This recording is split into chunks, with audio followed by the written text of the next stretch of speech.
Наприклад, запахи.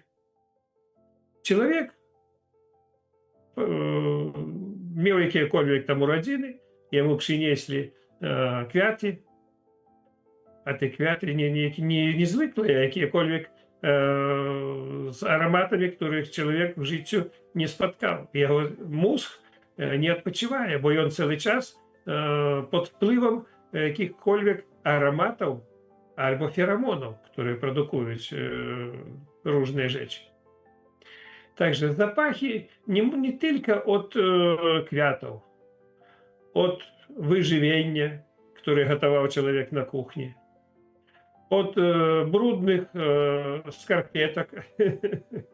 To nie żarty, to też dało wiele rzeczy, które drażnią nie tylko nasz wzrok, kiedy my śpimy, a jeszcze zapachy działają na człowieka.